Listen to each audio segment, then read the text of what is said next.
Have you ever felt burnt out? Do you actually know what burnout means?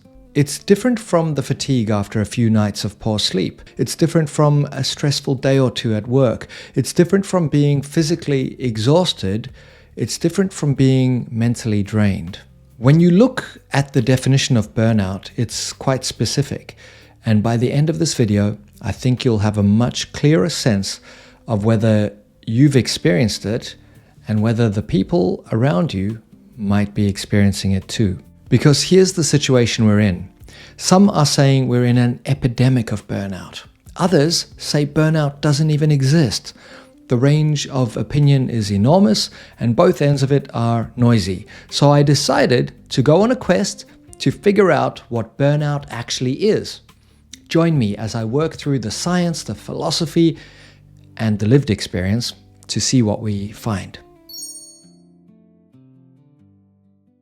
Let's start with the definition, because most of the confusion around burnout comes from people using the word loosely without understanding what it actually describes. The World Health Organization included burnout in the ICD-11, the International Classification of Diseases, in 2019. They defined it as a syndrome resulting from chronic workplace stress that has not been successfully managed. And they identified 3 specific dimensions. The first is exhaustion. That's not tired after a long week kind of tired. It's not jet lag. It's a depletion that doesn't resolve with normal rest. That affects your physical energy, your emotional capacity, and your cognitive function all at once. The second is cynicism, or what researchers also call depersonalization, a growing mental distance from your work. Detachment. It's going through the motions. It's becoming negative or dismissive about things you once cared about deeply. The third is reduced efficacy, the sense that no matter how hard you're working, you're producing less, that your competence is slipping, that you've lost the ability to get things done at the level you used to. That's 3 dimensions. Exhaustion, cynicism, reduced efficacy. That's the formal definition. And it matters because once you know what burnout actually is, you can stop debating whether it's real in some philosophical sense and start asking the more useful question, have I, or someone I care about, actually experienced this? I have. 3 times. Not as a metaphor, not as a bad month. 3 distinct periods where my capacity to function cognitively, emotionally, physically, progressively collapsed in a way that no weekend, no vacation, no amount of willpower could reverse. And in each case, all 3 of the WHO dimensions were present. The first time was largely my own fault. I didn't understand recovery. Alcohol, late nights, a completely disrupted rhythm. I had no sense of purpose and I couldn't focus. And each one of those deficits fed the others. Poor sleep made poor decisions easier. Poor decisions made the stress worse. The stress made sleep harder. I was living in pure reactivity, seeking pleasure to dull pain from both personal and business problems that I didn't have the tools to address. The ambient pressure wore me out. I didn't crash, I eroded. The second time was different. I'd just had a child. Sleep was destroyed not by my choices this time, but by a newborn. I was in a job purely because I needed the income and the demands were relentless. My default strategy was always push harder. People please, prove your worth, don't create friction. And then there was the organizational layer. KPIs, performance reviews, micromanagement, the things that systematically strip away any sense of autonomy. Previously, I'd been an entrepreneur, self-employed, and I'd burned myself out from the inside. This time, the pressure came from both directions, and I didn't have the tools to set boundaries or to recover. The third time was almost entirely systemic, and the irony of it is something I still sit with. I was working within an organization that taught leadership skills like resilience and well-being. There were too many promises to too many people, clients, management, team members, and I always tried to deliver, but the list of what I was carrying kept growing. running workshops to generate cash flow, building technology platforms, marketing and growth hacking, writing proposals, sales calls, IT security infrastructure, technical support for a global network, frontline customer service, a typical kind of startup environment. And alongside all of that, I was being told that I wasn't achieving enough scale. A doctor told me he could prescribe medication, but he believed I had the capacity to burn bright again. So I pulled back. I set boundaries. The system had to learn to accommodate me as a whole person, not as a sponge that absorbed everything. So those are 3 experiences, 3 different causes, but the same 3 dimensions every time. Exhaustion that wouldn't resolve, cynicism creeping into work I genuinely cared about, and a slow erosion of my ability to actually get things done. Now, the skeptics will say, that's just stress, that's poor self-management, that's a mismatch between you and the role. And in some ways, they're not entirely wrong, particularly about the first time. But the leap from this term is sometimes applied loosely to this phenomenon doesn't exist is enormous, and it doesn't survive contact with the evidence. The argument the skeptics tend to make is that because burnout isn't a formal medical condition, because it's not in the DSM, which is the major psychiatric manual, it shouldn't really be taken seriously. The WHO themselves classified it as an occupational phenomenon, not a medical condition. So, case closed, right? Not quite, because that distinction is less meaningful than it sounds. We accept dozens of constructs in the performance and well-being space that have no formal clinical classification, and nobody questions their reality. Take flow state, introduced by Mihai Csikszentmihalyi in 1975. It's not a medical diagnosis, it's not in the DSM or the ICD, it's celebrated across coaching, leadership, and performance psychology as one of the most important constructs in this field. And yet, here's something most people don't know. A 2022 systematic review of the neuroscience of flow concluded that the evidence is, quote, sparse and inconclusive. A 2024 paper in Communications Psychology acknowledges that flow research has a replication problem and that a clear neurophysiological mechanism remains elusive. Take growth mindset, introduced by Carol Dweck in 2006. It's not in any diagnostic manual. It's adopted by school systems and corporate training programs around the world.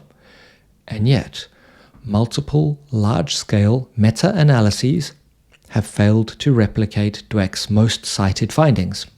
One concluded there was, quote, little or no support for the idea that growth mindsets are beneficial for children's responses to failure or school attainment. Growth mindset has become a textbook example in discussions of psychology's replication crisis. Now, I'm not saying these constructs are useless. Flow is an experience. Growth mindset captures something meaningful about how people respond to challenge. But here's the point. The evidence base for burnout, over 40 years of research, a validated measurement instrument used in dozens of countries, 3 confirmed dimensions, formal WHO recognition, and a growing body of neuroscience is stronger than the evidence base for either of those 2 concepts. So we have a strange situation. People in the performance and resilience space happily build entire methodologies around flow and growth mindset, neither of which is in the DSM, and both of which are facing serious replication challenges. And then they turn around and dismiss burnout, which has more rigorous research behind it than either, as imprecise. That isn't skepticism. It's preference dressed up as rigor. So the real question is, why is burnout the one we single out for dismissal? But let me take this further, because the implicit argument behind it's not in the DSM, so it's not real, rests on the assumption that the DSM is an infallible authority on human suffering. It isn't. And its own history proves it. Take the case of Asperger's syndrome.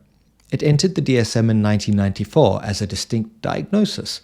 It was removed in 2013, folded into autism spectrum disorder, But the name itself became deeply controversial for an entirely different reason. Historian Edith Scheffer's research revealed that Hans Asperger, the Austrian pediatrician the condition was named after, had cooperated with the Nazi child euthanasia program in wartime Vienna. He wasn't the heroic protector of autistic children that decades of popular narrative had suggested. Medical journals now refuse to print the term. Conditions have been added, removed, split, merged, and reframed across every major revision of the DSM.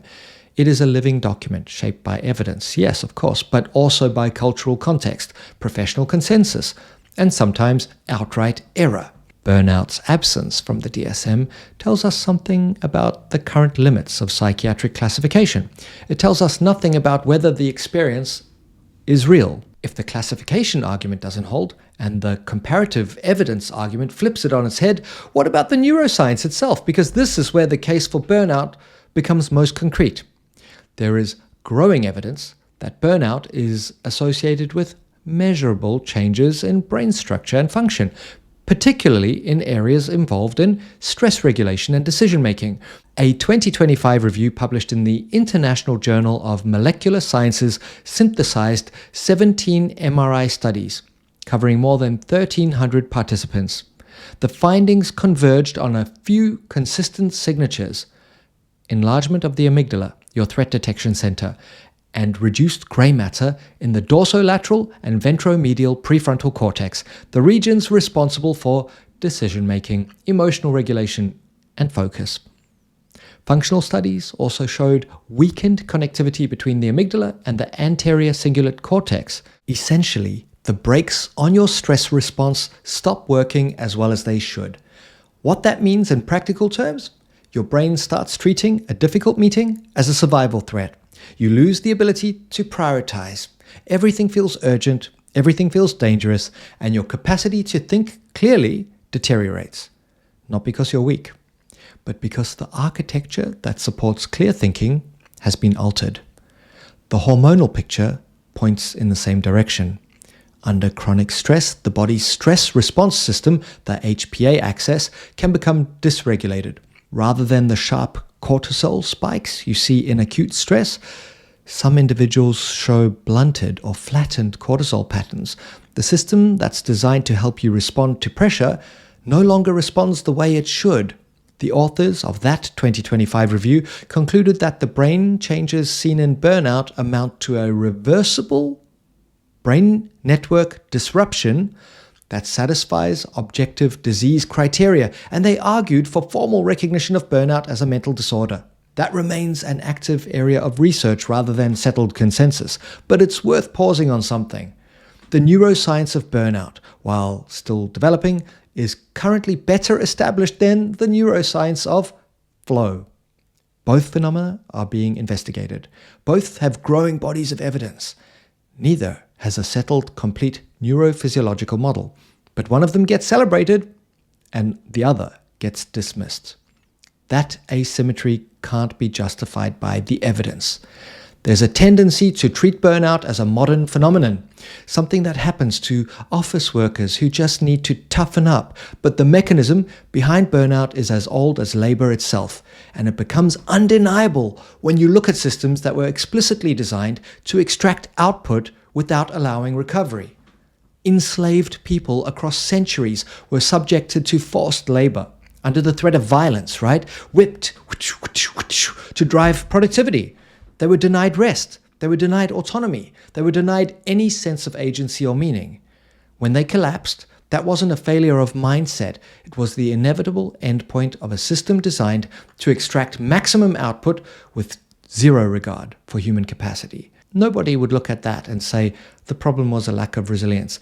In the Soviet Gulag system, prisoners were forced to work 14-hour shifts in sub-zero temperatures on starvation rations. If they failed to meet their production quotas, their food was cut further, which made them weaker, which made the quotas harder to meet. It's a vicious cycle with a predictable outcome. The system even had its own word for prisoners who reached total depletion. Daka Diaga, roughly translated as goner. These were people who had become so physically and cognitively depleted that they stopped responding to threats. to punishment, sometimes even to food. They hadn't given up. Their systems had simply been exhausted beyond the point of function. During the Industrial Revolution, factory workers, including children as young as 5, worked 12 to 16-hour shifts, 6 days a week, in conditions that were dark, dangerous, unventilated. Exhaustion was so pervasive that workers routinely fell asleep at their machines and were beaten to keep them working. The factory acts weren't passed because people suddenly became more compassionate. They were passed because the rate of collapse, injury, and death made it impossible to deny that human beings have a finite capacity that systems can exceed. The contexts are obviously different from a modern workplace, but the underlying biological principle is the same. When sustained demands exceed recovery capacity, the system degrades. The fact that today's version happens under fluorescent lights rather than in a coal mine doesn't make the distress less real. It makes it less visible. And that is precisely what makes dismissing it so dangerous. For me, recovery always started with the body. Physical exercise was the first proof to myself that I still had capacity, that something in me could still respond, adapt, come back. Sleep came next, though I'll be honest, there were times when I relied on substances to support recovery in the early stages. And then the creative work, writing, making things, exploring ideas that had nothing to do with KPIs or deliverables. Creativity was the bridge back to meaning. And unfortunately, I was told that my creative pursuits were somewhat off-brand, and I'm actually grateful for that piece of feedback. It gave me clarity because in that moment, I understood something I'd been avoiding for a long time. I was inside a system that needed me to fit a mold rather than be whole, and that wasn't going to change. Not because the people I was working with were bad, they weren't at all, but because the system itself had a different shape than the one I needed, so I left. Not the work of helping people, that's still my life's work, just that particular container for it. I want to be clear about something. Naming burnout is not the same as surrendering to it. Some people worry that giving this experience a label locks you into a fixed mindset, that you'll identify with the diagnosis and stop trying to recover. I understand that concern, but in my experience, the opposite is true. You can't address what you refuse to name.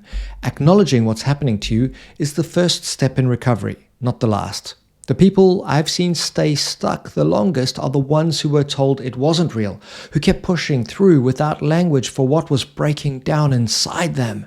The encouraging news from neuroscience is that the brain changes associated with burnout appear to be reversible. Studies suggest that cortical thinning can recover and limbic reactivity can calm. The brain is plastic and it can heal, but only if the conditions that caused the damage actually change. Recovery isn't just about restoring energy, it's about restructuring your relationship with the conditions that drained it. Sometimes that means changing yourself, sometimes it means changing the system, sometimes it means walking away. When people in positions of authority dismiss burnout, they do something more damaging than being wrong about a classification. They create cultures where people suffer without language for what's happening to them. They prevent early intervention, and they place the entire burden of recovery on the individual, turning a systemic problem into a personal one. Notice how the WHO's definition is worded. Burnout is chronic workplace stress that has not been successfully managed. Managed by whom? That's the question this debate has been avoiding, and it's one I want to come back to. Burnout is not weakness. It's a predictable, measurable response to chronic conditions that exceed a person's capacity to cope. The research supports it. The neuroscience points toward it, and millions of people have lived it. The DSM may catch up eventually. It usually does, just a few decades late.